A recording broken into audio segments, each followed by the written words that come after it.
सबसे पहले जो सुरक्षाकर्मी, जो जवान अफसर 13 दिसंबर को संसद की सुरक्षा के लिए शहीद हुए, उनके प्रति मैं श्रद्धांजलि व्यक्त करना चाहती हूँ। महोदय, हजारों साल पुरानी हमारी देश की, धर्म की एक पुरानी परंपरा रही है। ये परंपरा संवाद, चर्चा की रही है। एक गौरवशाली परंपरा है जो दर्शन ग्रंथों में, वेदों में, उपनिषदों में दिखती है।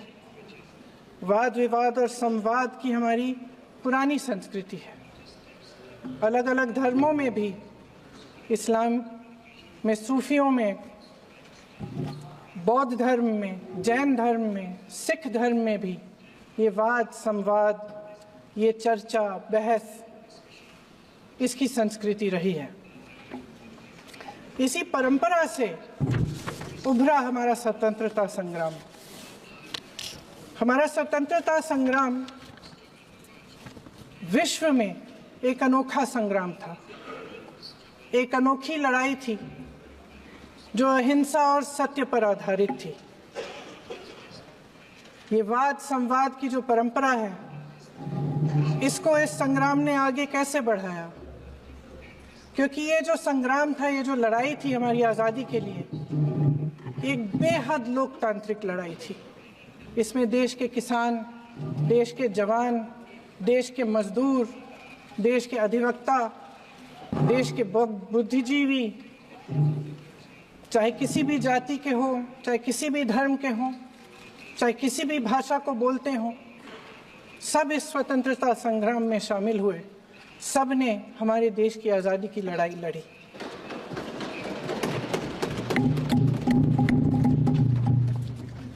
और उसी आज़ादी की लड़ाई से एक आवाज़ उभरी जो हमारी देश की आवाज़ थी। वो आवाज़ ही आज हमारा संविधान है। साहस की आवाज़ थी, हमारी आज़ादी की आवाज़ थी, और उसी की गूंज ने हमारे संविधान को लिखा और बनाया। ये सिर्फ एक दस्तावेज नहीं है। बाबा साहेब अम्बेडकर, मौलाना आज़ाद जी, राजगोपालाचारी जी और जवाहरलाल नेहरू जी और उस समय के तमाम नेता, जैसे आपने कहा, इस संविधान को बनाने की जो कार्य में सालों के लिए जुटे रहे। हमारा संविधान इंसाफ, उम्मीद, अभिव्यक्ति और आकांक्षा की वो ज्योत है जो हर हिंदुस्तानी के दिल में जलती है। अध्यक्ष महोदय, इस ज्योत ने हर एक भारतीय को ये पहचानने की शक्ति दी कि उसे न्याय मिलने का अधिकार है, कि उसमें अपने अधिकारों के लिए आवाज उठाने की क्षमता है, कि जब वो आवाज उठाएगा तो सत्ता को उसके सामने झुकना पड़ेगा। इस संविधान ने हर एक देशवासी को ये अधिकार दिया कि वो सरकार बना भी सकता है और सरकार बदल भी सकता है। ये ज्योत जो हर हिंदुस्तानी के दिल में जलती है, उसने हर हिंदुस्तानी को ये विश्वास दिया कि देश की संपत्ति में, देश की दौलत में, संसाधनों में उसका भी हिस्सा है, कि उसे एक सुरक्षित भविष्य की उम्मीद का अधिकार है, कि देश बनाने में भी उसकी भागीदारी है। उम्मीद और आशा की ये ज्योत मैंने देश के कोने कोने में खुद देखी है। उन्नाव में मैं एक रेप पीड़िता के घर गई, उसे जलाकर मार डाला था। वो शायद 20-21 साल की होगी। हम सब के बच्चे हैं, हम सोच सकते हैं कि अगर हमारी बेटी के साथ बार बार बलात्कार हुआ और फिर जब वो अपनी लड़ाई लड़ने के लिए गई तो उसको जलाकर मार डाला गया होता तो हम पर क्या बीतती। मैं उस बच्ची के पिता से मिली, उसके खेत जलाए गए थे, उसके भाइयों को पीटा गया था, उसके पिता को बाहर से घर के बाहर घसीट कर मारा गया था। उस पिता ने मुझे बताया कि बेटी, मुझे न्याय चाहिए। मेरी बेटी अपने एफआईआर को दर्ज करने के लिए जब जिले में गई तो उसको मना किया गया, अगले जिले में जाना पड़ा उसे। वो रोज सुबह 6 बजे उठकर तैयार होकर अकेली अपने मुकदमे को लड़ने के लिए अगले जिले में ट्रेन से जाती थी। उसके पिता ने मुझे कहा कि मैंने उससे कहा, बेटी अकेले मत जाओ, छोड़ दो ये लड़ाई, लेकिन उसकी बेटी ने उसको जवाब दिया कि नहीं पिताजी, मैं अकेली जाऊंगी, मैं लड़ूंगी, ये मेरी लड़ाई है, मैं इसको लड़ूंगी। ये लड़ने की क्षमता, ये हिम्मत उस लड़की को और करोड़ों भारत की नारियों को हमारे संविधान ने दी। आगरा में मैं अरुण वाल्मीकि के घर गई। अरुण वाल्मीकि पुलिस स्टेशन में काम करता था, सफाई का काम करता था। आप सोच सकते हैं हमारी तरह उसका भी परिवार था, नई नई शादी हुई थी, 2-3 महीनों का बच्चा था। पुलिस स्टेशन में चोरी हो गई, चोरी का इल्जाम उस पर लगाया गया। उसके पूरे परिवार को उठाकर पुलिस स्टेशन में ले गए। आप हंस रहे हैं, लेकिन ये गंभीर बात है। और क्या गंभीर बात, शर्म करो, शर्म। अरुण वाल्मीकि को पीट पीट के मार डाला, उसकी बीवी को पीटा, उसके पिता के नाखून निकाले, उसके पूरे परिवार को पीटा गया। जब मैं उस जवान महिला से मिलने गई जो अभी अभी विधवा हुई थी, तो उसने मुझे कहा कि दीदी, हमें सिर्फ एक चीज चाहिए, हमें न्याय चाहिए और हम इस न्याय के लिए लड़ते रहेंगे, चाहे कुछ भी हो जाए। ये हिम्मत उस महिला को हमारे संविधान ने दी।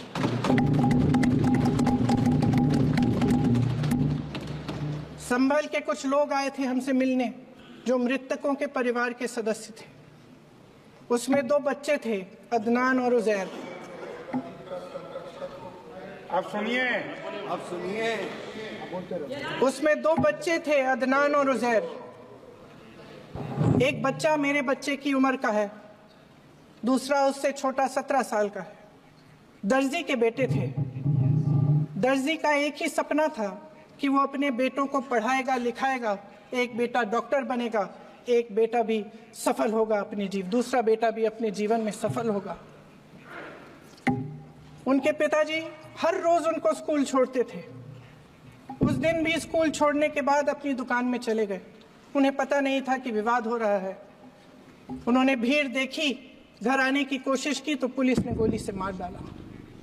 वो 17 साल का बच्चा अदनान मुझसे कहता है, वो 17 साल का बच्चा अदनान मुझसे कहता है कि मैं बड़ा होकर डॉक्टर बन के दिखाऊंगा, मैं अपने पिता का सपना साकार करूंगा। ये सपना, ये आशा उसके दिल में हमारे संविधान ने डाली।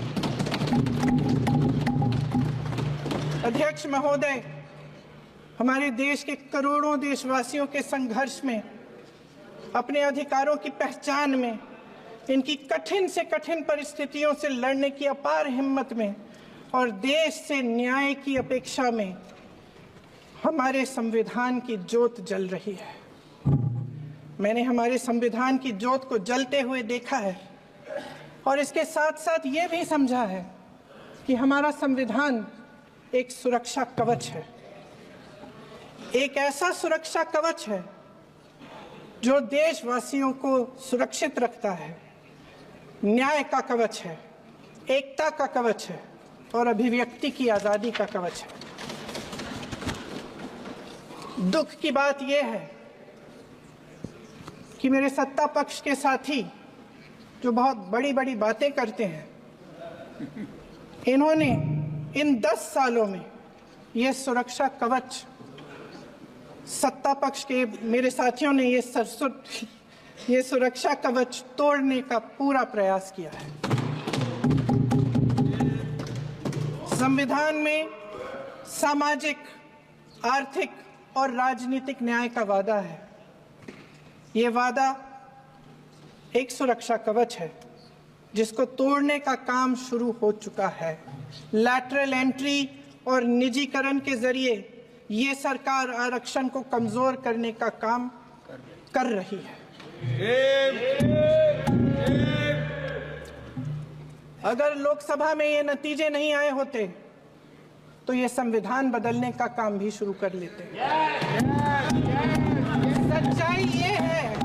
सच्चाई ये है अध्यक्ष महोदय कि आज संविधान बार बार इसलिए कह रहे हैं क्योंकि इस चुनाव में इनको पता चल गया कि इस देश की जनता ही इस संविधान को सुरक्षित रखेगी, कि इस चुनाव में हारते हारते जीतने से इन्हें एहसास हुआ कि ये संविधान बदलने की बात इस देश में नहीं चलेगी। आज जनता की मांग है कि जाति जनगणना हो। सत्ता पक्ष के मेरे साथी ने इसका जिक्र किया। ये जिक्र भी आज इसलिए हो रहा है क्योंकि चुनाव में ये नतीजे आए। ये जाति जनगणना इसलिए जरूरी है ताकि हमें पता चले कि किसकी क्या स्थिति है और नीतियां उस हिसाब से बने। इनकी गंभीरता का प्रमाण ये है कि जब चुनाव में पूरे विपक्ष ने जोरदार आवाज उठाई कि ये जाति जनगणना होनी चाहिए, तो इनका जवाब देखिए।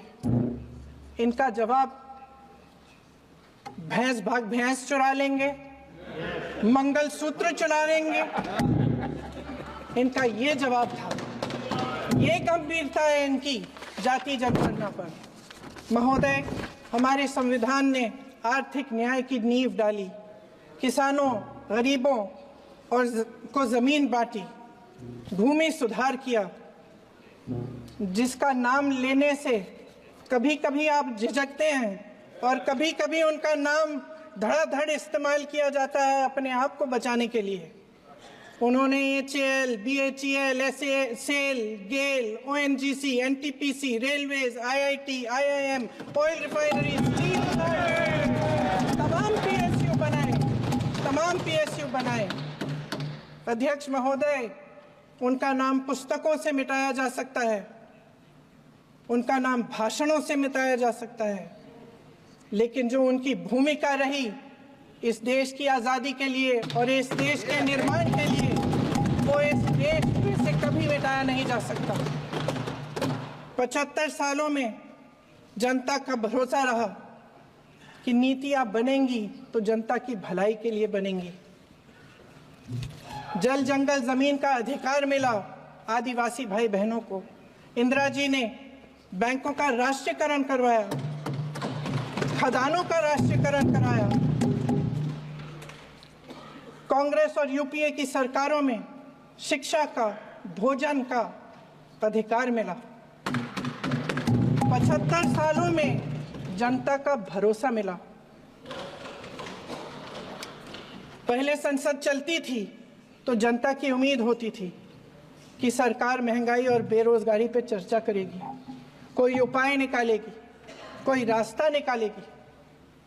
लोग मानते थे कि अगर कोई नई आर्थिक नीति बनेगी तो देश की अर्थव्यवस्था को मजबूत बनाने के लिए बनेगी, तो भारतीय बाजार को मजबूत बनाने के लिए बनेगी, उनके भविष्य को मजबूत बनाने के लिए बनेगी। किसान और आदिवासी भाई बहन भरोसा करते थे कि यदि जमीन के कानून में संशोधन होगा तो उन्हीं की भलाई के लिए होगा। आप नारी शक्ति की बात करते हैं। आज चुनाव की वजह से शायद इतनी बातचीत हो रही है नारी शक्ति के बारे में, क्योंकि हमारे संविधान ने महिलाओं को यह अधिकार दिया, उनकी शक्ति को परिवर्तित किया वोट में। और आज आपको पहचानना पड़ रहा है कि महिलाओं के बिना कि नारी शक्ति के बिना ये सरकारें नहीं बन सकती हैं। इसीलिए आज आप नारी शक्ति की बातें दोहरा रहे हैं। जो आप नारी शक्ति का अधिनियम लाए हैं उसको लागू क्यों नहीं करते? वो 10 साल बाद लागू क्यों होगा? क्या आज की नारी 10 साल इंतजार करेगी उसके लागू करने के लिए? क्या बात है, क्या बात है।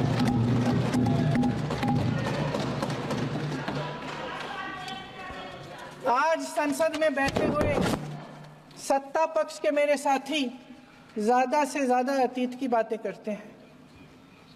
1921 में क्या हुआ, कब हुआ, नेहरू जी ने क्या किया।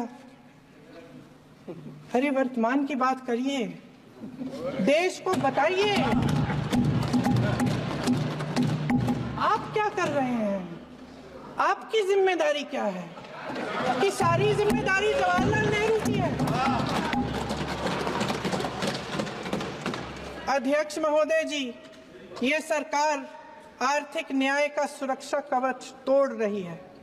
आज संसद में बैठी ये सरकार बेरोजगारी और महंगाई से जूझ रही हमारी जनता को क्या राहत दे रही है?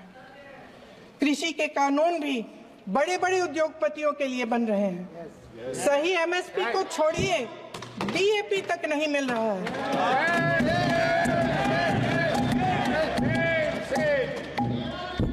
वायनाड से लेकर ललितपुर तक इस देश का किसान रो रहा है। आपदा आती है तो उसको कोई राहत नहीं मिलती। भगवान भरोसे है आज इस देश का किसान, उसको छोड़ दिया गया है। आज हिमाचल में देखिए, जितने भी कानून बने हैं वो सब बड़े बड़े उद्योगपतियों के लिए बन रहे हैं।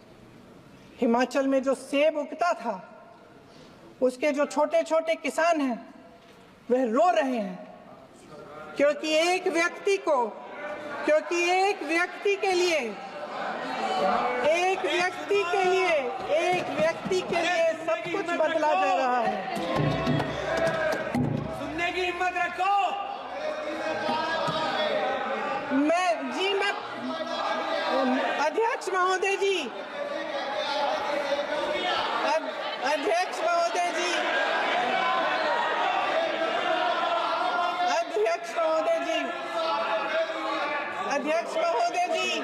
सारे कोल्ड स्टोरेज प्रदेश की सरकार ने नहीं दिए, कोल्ड स्टोरेज आपकी सरकार ने दिए।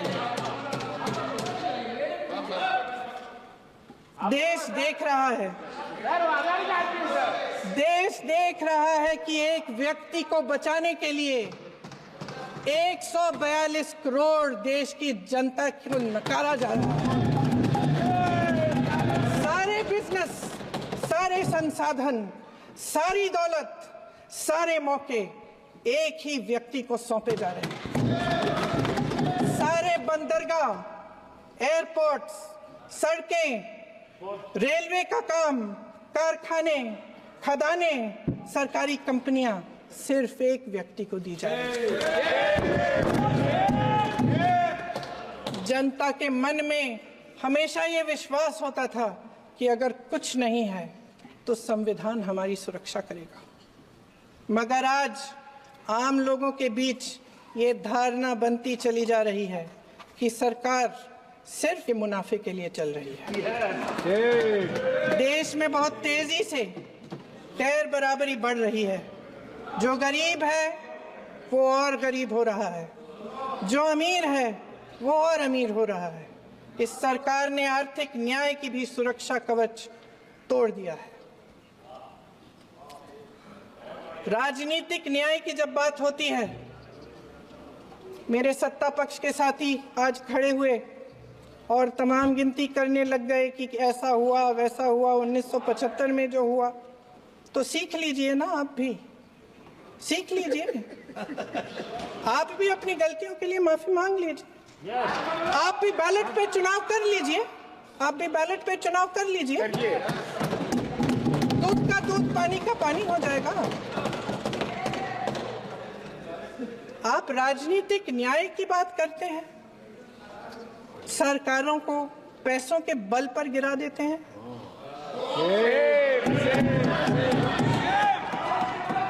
मेरा आग्रह है कि अपन संविधान में सकारात्मक बोले।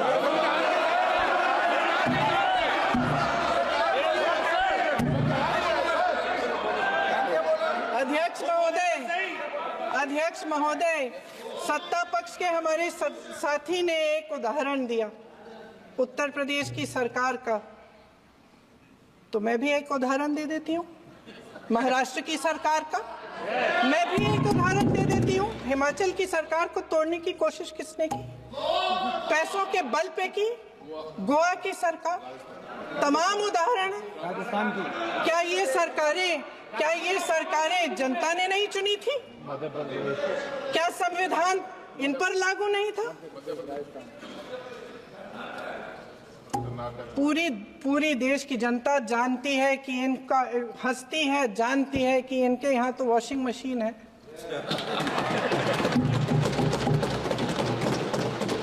तो यहाँ से वहां जाता है, वो धुल जाता है। इस तरफ दाग, उस तरफ स्वच्छता। और मेरे कई ऐसे साथी हैं जो इस तरफ होते थे उस तरफ चले गए, मुझे दिख भी रहे हैं, वॉशिंग मशीन में शायद धुल गए हैं। अध्यक्ष महोदय, जहां भाईचारा और अपनापन होता था, जहां हमारे संविधान ने एकता का सुरक्षा कवच दिया था, वहां शक और घृणा के बीज बोए जा रहे हैं। एकता का सुरक्षा कवच तोड़ा जा रहा है। प्रधानमंत्री जी यहाँ सदन में संविधान की किताब को यूं माथे से लगाते हैं, लेकिन संभल में, हाथरस में, मणिपुर में जब न्याय की गुहार आती है, उठती है, तो उनके माथे पे शिकन तक नहीं आता।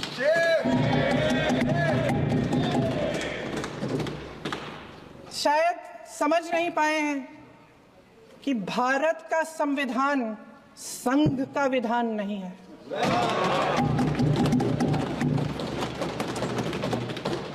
भारत के संविधान ने हमें एकता दी, हमें आपसी प्रेम दिया। उस मोहब्बत की दुकान जिस पर आपको हंसी आती है, उसके साथ करोड़ों देशवासी चले। करोड़ों देशवासियों के दिल में एक दूसरे के लिए प्रेम है, घृणा नहीं है।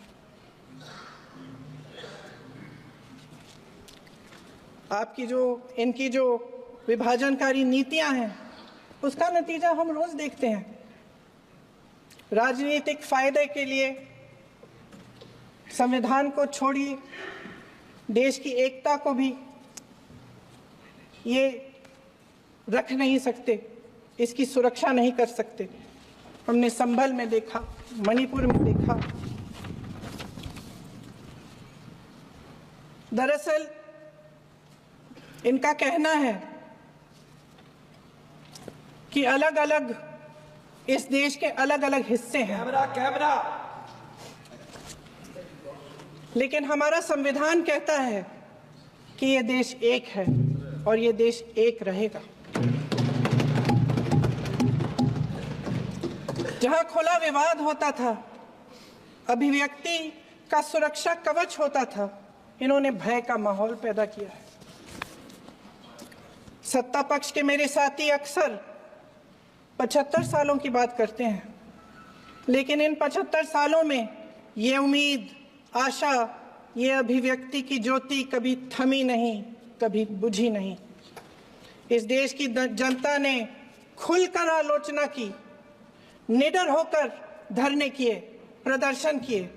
जब जब जनता नाराज हुई, तब तब सत्ता को ललकारा, उसे चेतावनी दी, बड़े से बड़े नेताओं को कटघरे में खड़ा किया, उनसे जवाब मांगा, न्याय मांगा। इस देश के छोटे छोटे से नुक्कड़ की दुकानों में, चाय की दुकानों में, इस देश के घरों में, गलियों में, मोहल्लों में, अखबारों में, प्रकाशन घरों में, न्यायपालिकाओं में चर्चा कभी बंद नहीं हुई। लेकिन आज ये माहौल नहीं है।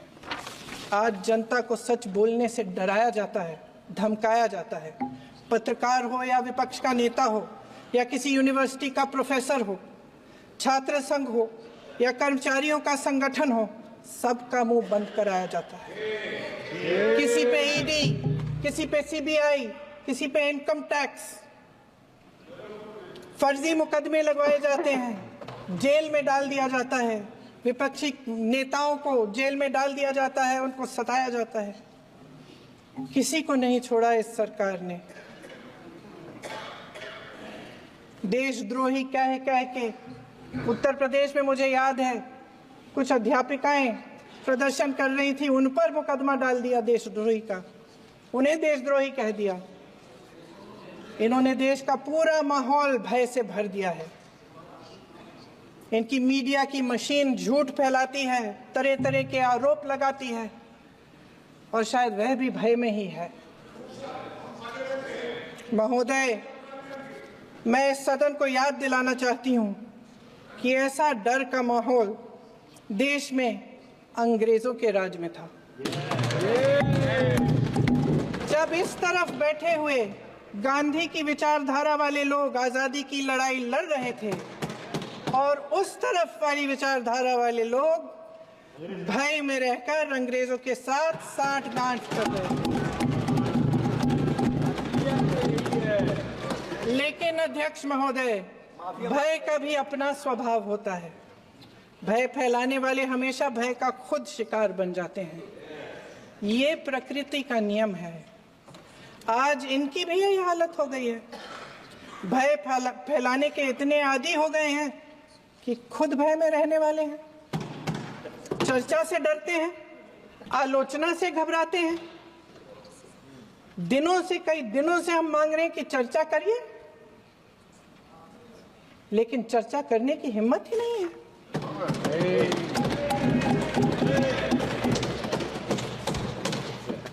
एक कहानी होती थी अध्यक्ष महोदय, शायद बचपन में आपने भी सुनी होगी।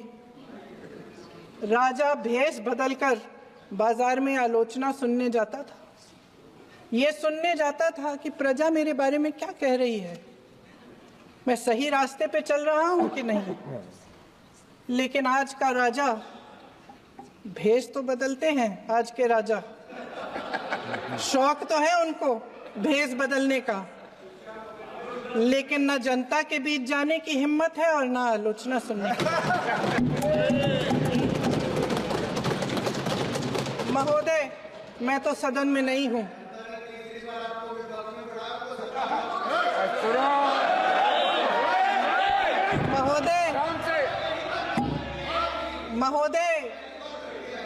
महोदय, जनता में बहुत विवेक है, ये सही है।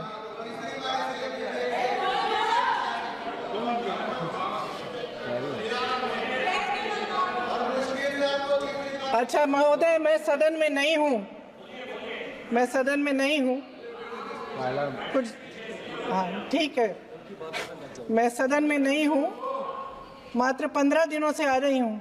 लेकिन मुझे ताज्जुब होता है कि इन 15 दिनों में इतनी बड़े इश्यूज हैं, इतनी बड़ी बातें हैं, प्रधानमंत्री जी मात्र एक दिन के लिए, शायद 10 मिनट के लिए दिखे हैं सब।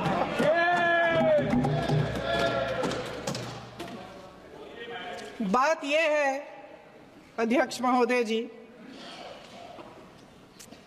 कि ये देश भय से नहीं, साहस और संघर्ष से बना है।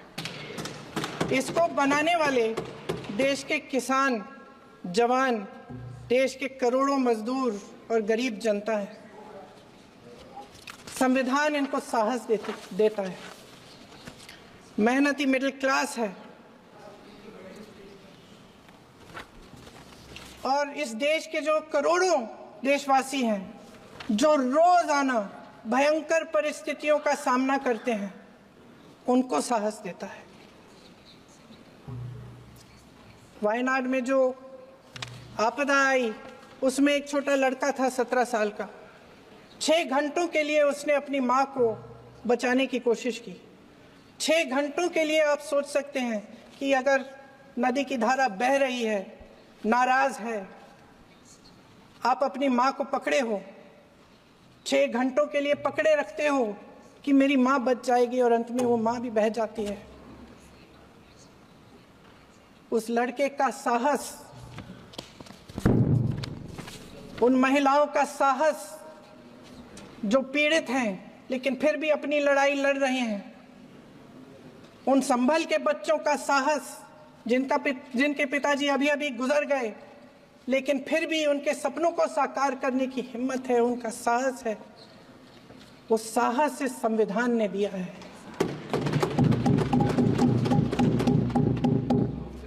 वो आत्मविश्वास इस संविधान ने दिया है। ये देश भय से नहीं चल सकता, ये देश साहस से ही चलेगा। भय की भी सीमा होती है और जब वो सीमा पार हो जाती है, जब किसी को इतना दबाया जाता है कि उसको लगने लगता है कि अब मेरे पास खोने के लिए कुछ नहीं है, तब उसमें एक ऐसी शक्ति पैदा होती है जिसके सामने कोई कायर खड़ा नहीं हो सकता। ये देश कायरों के हाथों में ज्यादा देर तक कभी नहीं रहा है। ये देश उठेगा, ये देश लड़ेगा, सत्य मांगेगा, सत्यमेव जयते। जय हिंद।